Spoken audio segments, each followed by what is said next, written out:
Welcome back to Started From the Bottom 302 the podcast. Tonight's guest we have Alex Fernandez, and the topic of our show tonight is record expungement and fatherhood and the need for it. So why we have him here is, he's an example of the need, and he has an impactful story, man, a life story that, we brought him in to tell, and actually he's actually doing work, doing work about it and helping people in the fight to get their records expunged.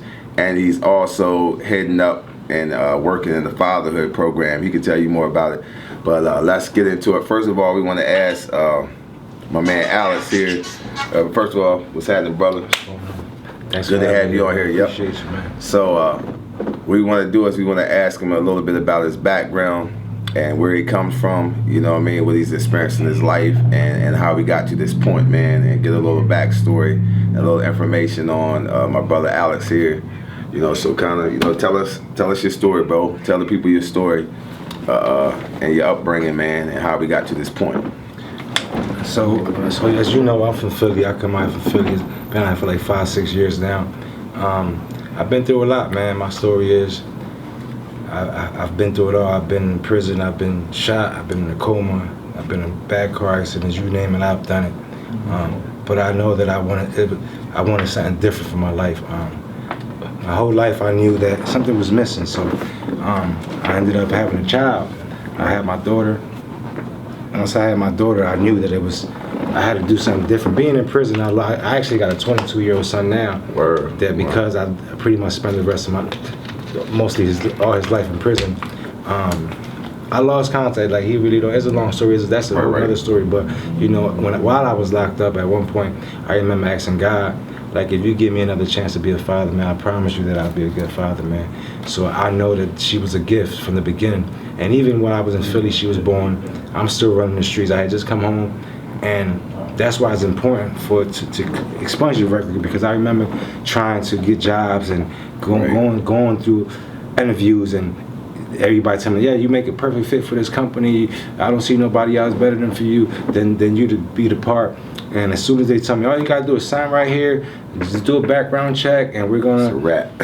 And so me thinking you gotta be honest, I said, well, I let them know the truth.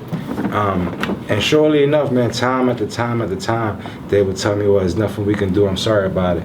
So it's one of the things that you need. It's one of the things that you need. Right. It's kind of, and I feel you on that, bro. Like, I'm sitting here listening to you, and it's kind of like, I know some of your story. I know a lot of brothers' story. A lot of women, a lot of men, a lot of young people's stories, man. That, kind of basically what you're saying is you done made some mistakes, and when the time to clean them up, it's always a hold up, and that record is a hold up. Of course, we know.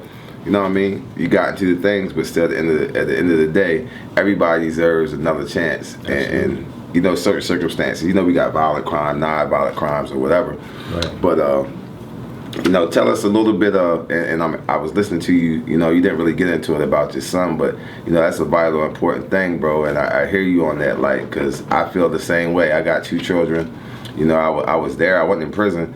But me and her mother didn't quite work out, And some things I wanted to do, I was present, some things I wanted to do and wanted to be for them, I wasn't able to be in the way I wanted to. And I feel like, I got 2-year-olds, so I feel like she my second chance, you know what I'm saying? Right. So I can identify with what you're saying, to have her in my household, to do some things differently. And I'm matured a lot more than what I was, 25, 26 years, like yourself, like you mature sitting now. So, I want to hear, tell us a little more about, about the streets of Philadelphia. You don't have to get into detail, but how was it as a kid, growing up? Because, I frequent them areas, so I know a little bit about the Badlands, Kensington, and all that stuff, man, where you ran around. For the people down here that don't know how it is, because it's a different perspective when you know how it is to grow up in the jungle, and, as opposed to people growing up here. I don't take away from nobody. Like, I've been out here long enough to see now the Delaware. It still go down here, but I believe where I come from is a little bit tougher. Oh, no question it is. And I was raised in a block where every block is one block here, one block here, one block there, and everybody's selling drugs. It's like it's one of the neighborhoods that there's a lot that come with it. There's a lot of killings. You're gonna see a lot of deaths. And then when I was younger, you know, part of my family was ones in charge of it. So as a kid, as a young boy, I'm 12, 13 years old. Family business. It's a family It's business. the family my business. uncle got it, then my cousin got it. Then eventually it came down to me. And and I pretty much was involved in the streets, involved in a lot of things that today, you know, I mean, I'm not gonna say I regret it because they make me who I am today. I've been through a lot, but because of them decisions I made, it caused me a lot of time in prison. To where, so that's why we were talking about my son now. Right. I spent he's 23, so I'm gonna say at the time when it happened, I probably had spent maybe 14 years of his life in prison. So of course he's gonna go by whatever he was told. Yeah. So there's nothing I can. I mean, to this day, his birthday just passed, and I will reach out to him, and I believe one day he'll come back around when he see how I'm living now, because we really haven't gotten a shot to really sit down and see. He could see who I am today, or I can tell him my side of the story. Right. But it was definitely a different type of environment out there. Okay, so it's okay. So fast forward to now, bro. Like what you know, I know what you into, what you're doing. Fast forward to your daughter. You know what I mean? This pretty little girl. Fast forward to her and having the story on how it came about. You know, you don't have to. We ain't kicking no dirt or none of that stuff. Right. But vaguely how it came about to where you ended up, you know, with your daughter, and ended up in a situation to where, you know, not in it's not a situation where we have to, but a situation where we want to, and we have to. Look, I gotta take care of this little girl. You know what I'm saying? I gotta be mommy and daddy right now. You know what I'm saying? Even while I'm getting myself together. Right. You know what I'm saying? Yeah. I gotta take care of her even while fighting these battles. You know what I'm saying? That you fought with interviews and jobs. You know, how you come to this place of you know what I mean, having your daughter, bro, and even being, you know, what I know, manning up, you know what I'm saying? If you can tell another brother that's going through that situation, bro, like to inspire him to even man up to save his child, you know what I mean? Yeah, well, unfortunately, I went through some things. I went through a divorce. That's what really happened. And because my daughter is not from my ex-wife, I had no choice but to step up. And I always wanted, like, I knew that wherever I go, I was taking the little girl with me. And there was many times where it was like, either I'm gonna go back to Philadelphia or I'm gonna stay. How can I figure this out? You know, and for me, Philadelphia wasn't really an option. I know that this is a better life for my daughter here. So I kept praying, bro. For me, and I know we're not talking about God here, but for me, that's always about God. You know that. That's for me. That's what did it for me.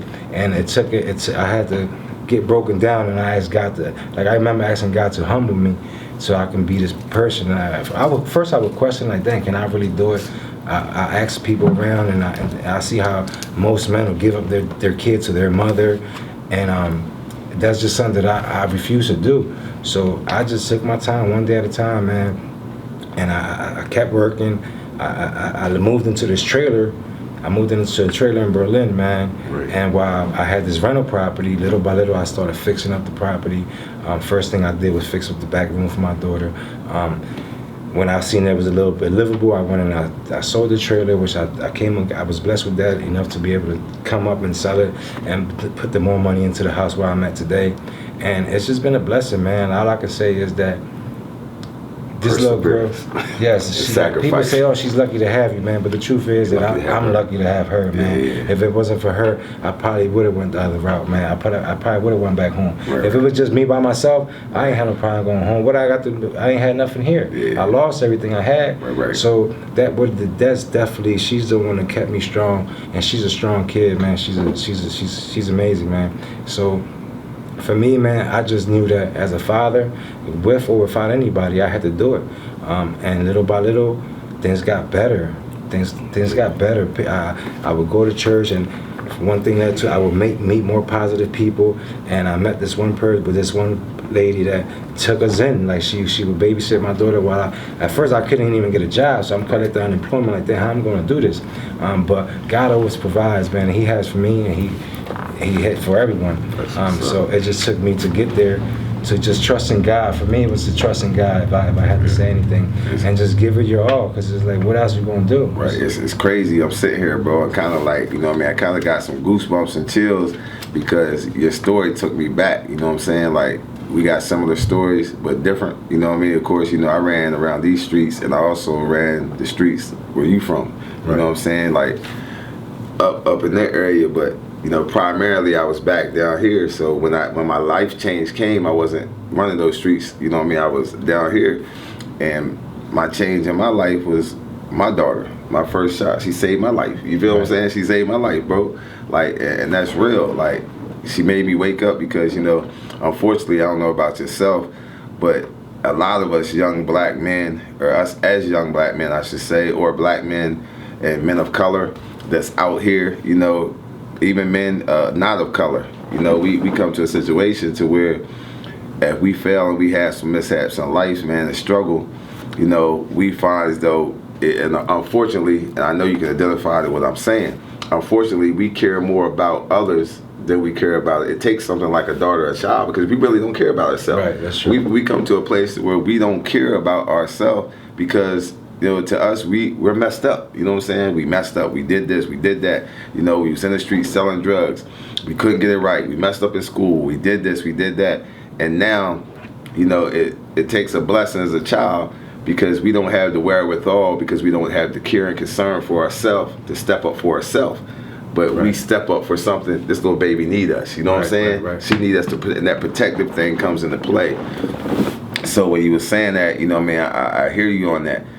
And bro, I watched the whole, don't get it twisted, bro. Like, I want you to know, from a brother to brother, bro, I watched the journey. I might not say nothing. I say bits and pieces here, bro, but like, I know what you're saying is facts, and I'm proud of you. You stood up, you know what I'm saying? You stood up. So, I know the story, you know what I'm saying? The journey, like, you stood up, bro.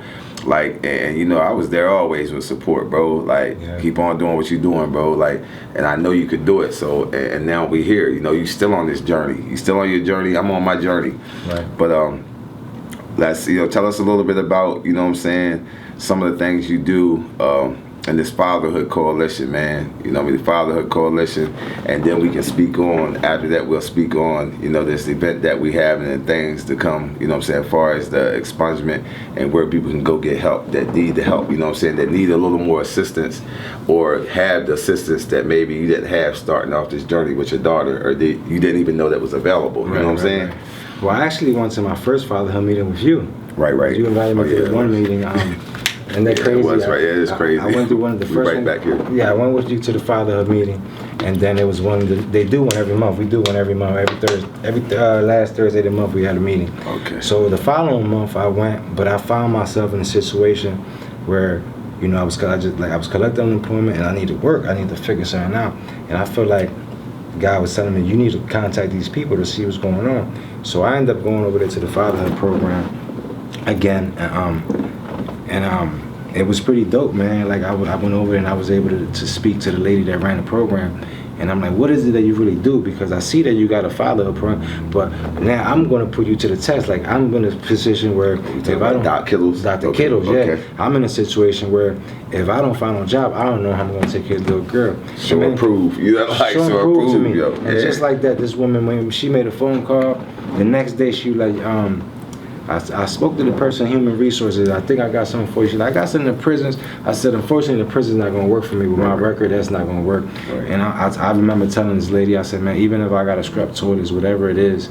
like I wanted to do whatever. I want to overcome this situation.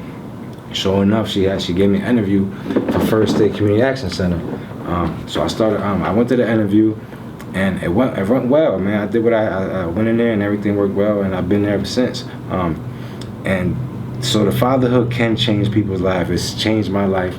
And now I'm to the point where I'm involved. I'm actually the vice president of the fatherhood program these days. That's crazy. Ain't that crazy? That crazy. Like, I end up, and the night that you went with me, I think I was speaking that night, right? Yes. I was like the key speaker that night, and the lady told me to invite some fathers that I knew. Of course, me, I got a barbershop or whatever. So it was like access to men, what they needed. And that's crazy, man. Like, my dude taking them there. So, I'm sitting here thinking, like, being obedient and being led, man. You know what I'm saying? Led this man, you know what I'm saying? Mm-hmm. Like, and then now you're leading people. You know what I'm saying? That's the way this thing's supposed to work. You're leading people to the same thing. So let's give people the address and where they can go at, and the nights that they have, like, to this fatherhood program? Like, I know it's at First State Community Action. It's at First State Community Action in Georgetown, Delaware. We have meetings every last Thursday of the month from 5:30 to 7. 7 to 7:30. We always provide dinner, but we also do different events. Like we got the morning, we got the breakfast parade coming up on the 10th. We got the it's like a beach house activity we do. We're gonna have a bonfire out there. You can come out there with your kids. All five of them come. They're involved with like 24/7 dad, 100 men in suits. There's so many programs involved. It's not just the father program. There's a whole bunch of different programs collectively that together it's like a team. Like I like the way it works because, and you have different resources. There's men that need help with not just jobs. They need furniture. And you can need a bed. Can need anything you may need, man. I think that this program is a beautiful thing, man. Because a lot of men, we just need more men to encourage people to ask for help. Because we're so used to one way that a lot of these men will choose to go left field just to go get what the kids provide. We have to let pride go. Yeah. If we have pride, we're never going to grow, man.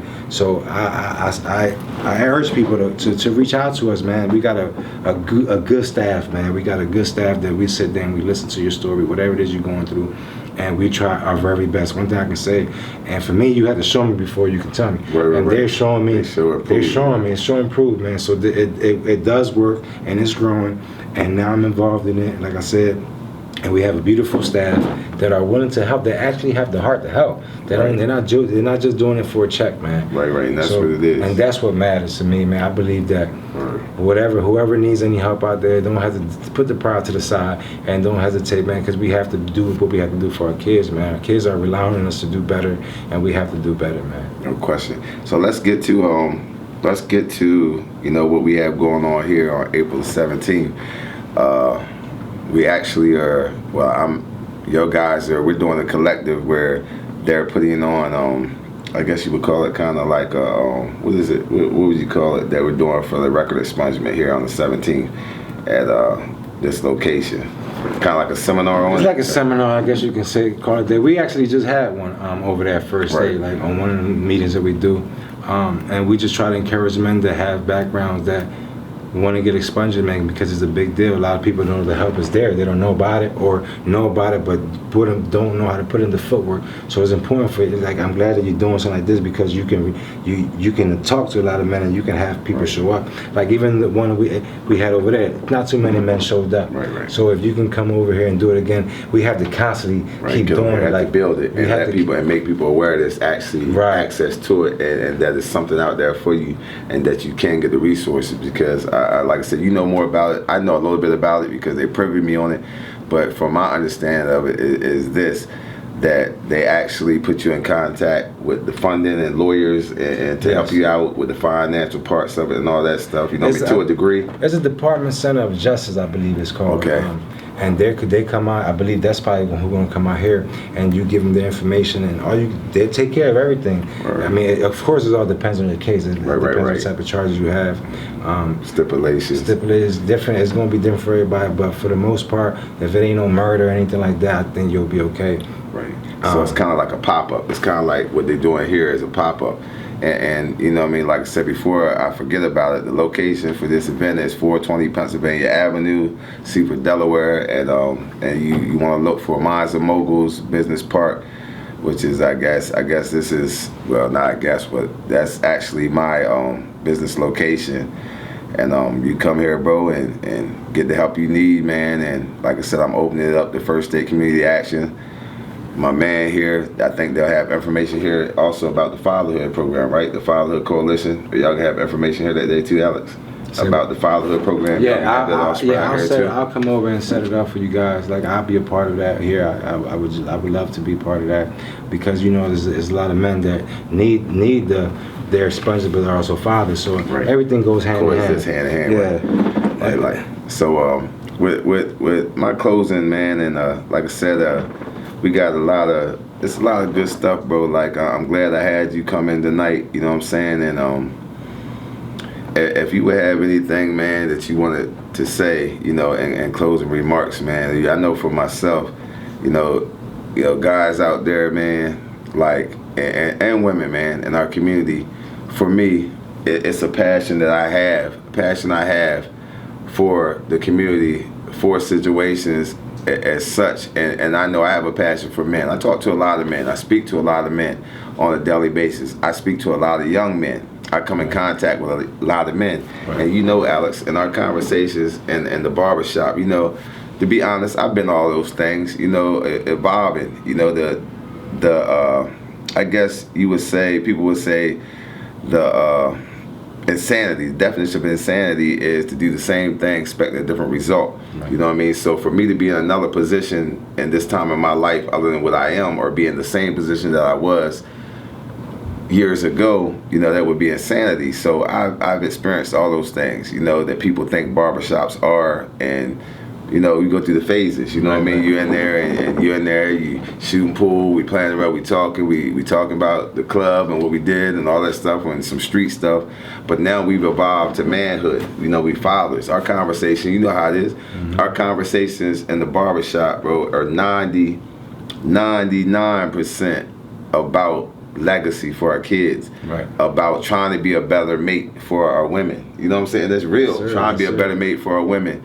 Trying to be a better example for the guys in the street, talking to these young guys about credit, getting things together, man. So if I can give anything to our community, we need our women in the community, our men, the older men and elders to get behind us, man. And you know, we're trying to let people we're opening people up to let them know we not what you think we are. Right. You know, we're a group of men. It's men out there, man, that's coming in that we have conversations with. It's like, man, you know, they trying to figure it out. They trying to be better fathers.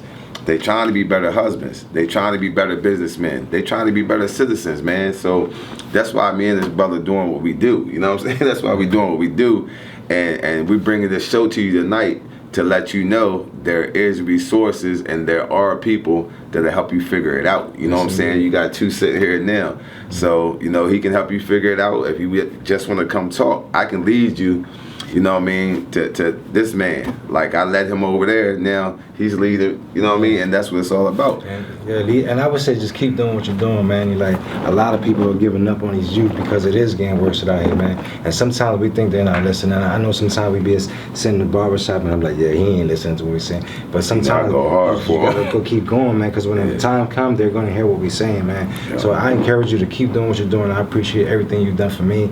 And you pretty much gave me a head start, man. Like when I first came out here, bro, I did I ain't on no one, like you were saying earlier.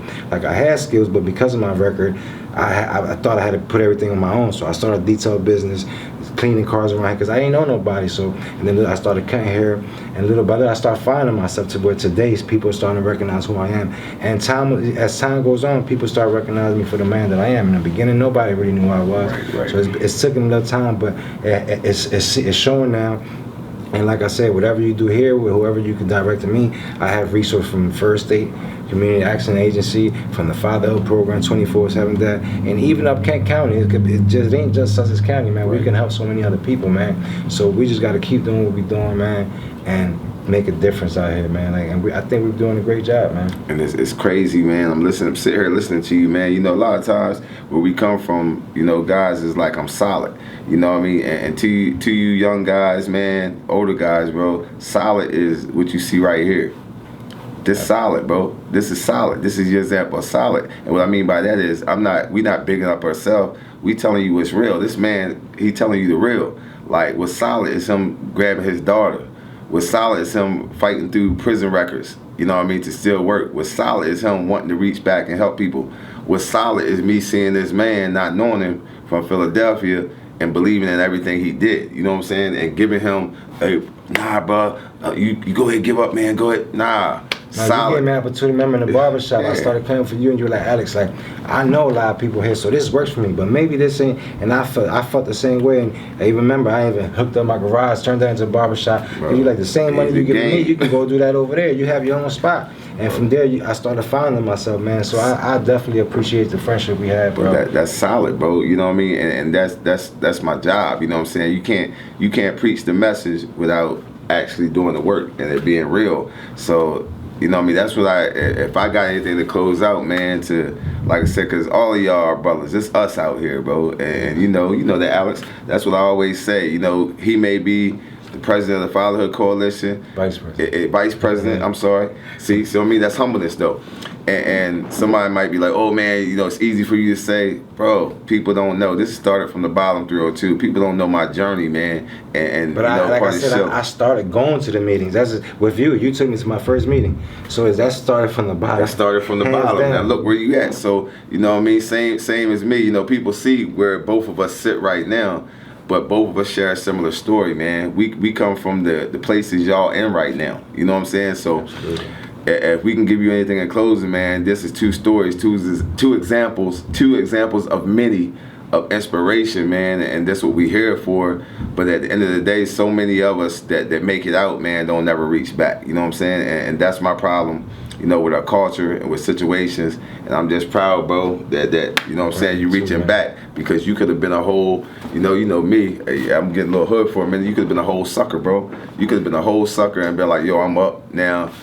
I ain't doing no father, you know what I'm saying? Real talk, because there's many people that do it.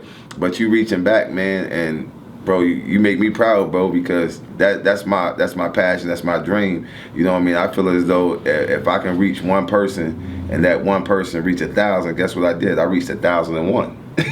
You know what I mean? And that's real. And if the people that you reach 1 million, bro, reached 1 million too. Man, like I said, we got an amazing staff and team in this fatherhood program, man. I encourage all men to reach out to us. If you listen to this podcast and you need some type of help, I encourage you guys to reach out to either one of us, man. We have the resources to help you guys out. We're here for you, man. You're not alone, man. That's all I can. All right, well, this concludes our episode tonight, man. I started from the bottom, 302, the podcast. I'd like to give a special thanks to the producer, the cameraman, you know what I mean? My team, bro. Of course, it's always love, man. Started from the bottom, 302, the podcast. Come out, man, and get these records expunged. Get this information. Like I said, the location, 420 Pennsylvania Avenue, Seaford, Delaware. April 17th. That's a Monday. I think it starts at, what time does it start at? Is it 12 o'clock? I believe it is. Yeah, and you can reach my man, and we have information. I'll set it up so we can be here with the Fatherhood program as well, to give them that information as well. Cool. Yep. And anything else you need from me, you know you got my support. Appreciate it. Salute. All right.